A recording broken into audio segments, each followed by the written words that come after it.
Hello friends, welcome to cook with Pragati Vishwa और मैं हूँ प्रगति विश्वा।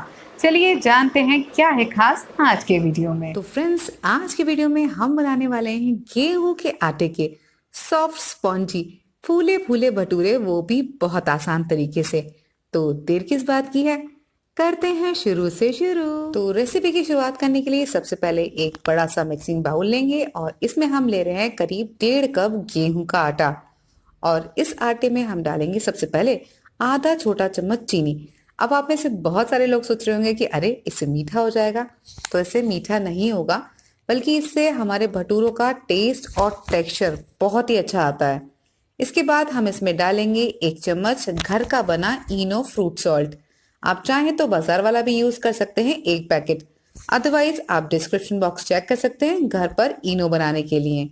तो अब सारी चीजों को अच्छे से मिक्स कर लिया है। अब इसमें हम डालेंगे 2 टेबलस्पून कोई सा भी वेजिटेबल ऑयल, बस सरसों का तेल छोड़ के कोई भी तेल आप डाल सकते हैं। इसके बाद इसमें जाएगा दही। हम डाल रहे हैं आधा कप दही, जिसे मैंने रूम टेम्परेचर पे रख रखा है। रूम टेम्परेचर मतलब अगर आपका दही फ्रिज में रखा है तो यूज करने से पहले आप इसे 1 से 2 घंटा पहले फ्रिज के बाहर निकाल लीजिएगा, ताकि इसका जो टेम्परेचर है वो नॉर्मल हो जाए। बस अब थोड़ा थोड़ा करके हम इसमें दही ऐड करेंगे और इसका एक सॉफ्ट डो प्रिपेयर कर लेंगे, बिल्कुल उसी तरह से जिस तरह से हम स्टफ पराठे का करते हैं। तो पहले हम दही से इसका डो प्रिपेयर करेंगे, उसके बाद जितना हमें पानी की जरूरत पड़ेगी उतना हम धीरे धीरे करके इसमें पानी डालेंगे। जब हम डो बनाएंगे तो इस बात का ध्यान रखिएगा कि इस डो को हमें बहुत ही अच्छी तरह से अपने हाथ से नीट करना है, कम से कम 3 से 4 मिनट तक। इस डो को आप जितना अच्छी तरह से नीट करके सॉफ्ट करेंगे, आपके भटूरे उतने ही ज्यादा सॉफ्ट, स्पॉन्जी और लाइट बनेंगे। तो इस बात को जरूर ध्यान रखिएगा और डो को बहुत ही अच्छी से नीट कीजिएगा।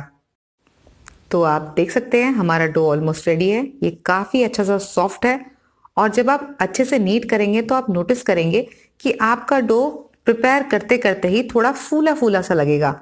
तो इसका मतलब है कि आपका जो डो है वो काफी अच्छा प्रिपेयर हो रहा है। तो डो हमारा ऑलमोस्ट रेडी है। तो अब हम लेंगे करीब 2 टेबलस्पून वेजिटेबल ऑयल और इस ऑयल से अच्छी तरह से हम अपने डो को इस तरह से ग्रीस कर लेंगे। डो को ग्रीस करने के इस तरह से 2 फायदे होते हैं।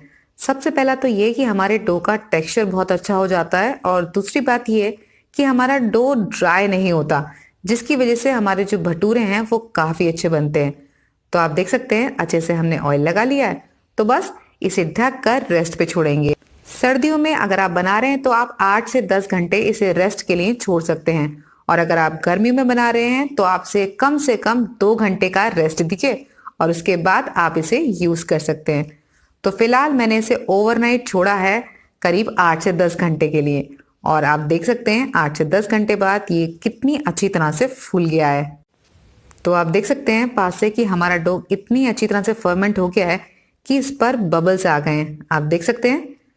तो बिल्कुल इसी तरह से ही हमारे डो में बबल्स आने चाहिए, क्योंकि आपका डो जितना अच्छा फर्मेंट होगा आपके भटूरों का टेस्ट और टेक्सचर उतना ही अच्छा आएगा।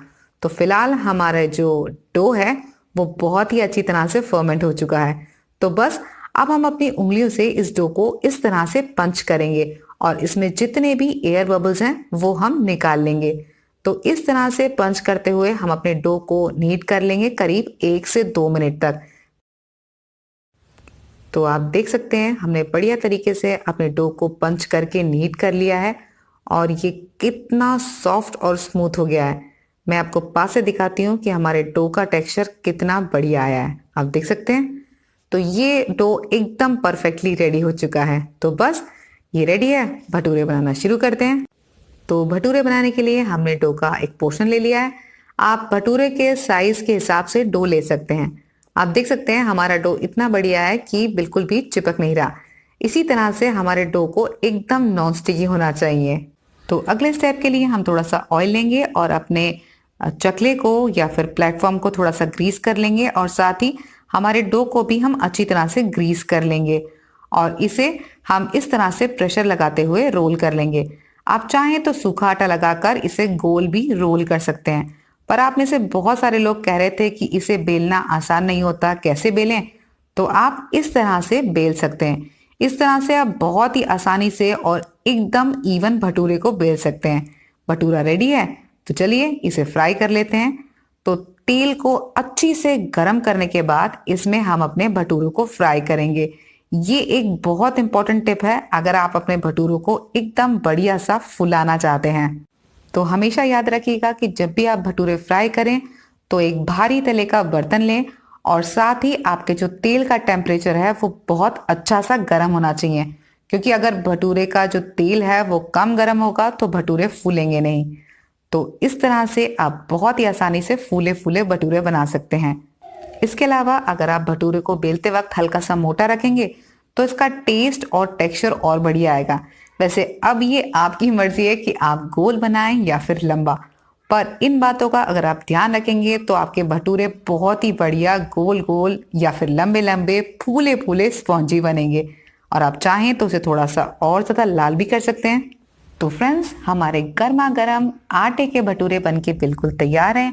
आप इसे अपनी पसंद की किसी भी ग्रेवी वाली सब्जी के साथ सर्व कर सकते हैं, या फिर आप प्लेलिस्ट चेक कर सकते हैं कुछ मज़ेदार सब्जियों की रेसिपीज के लिए।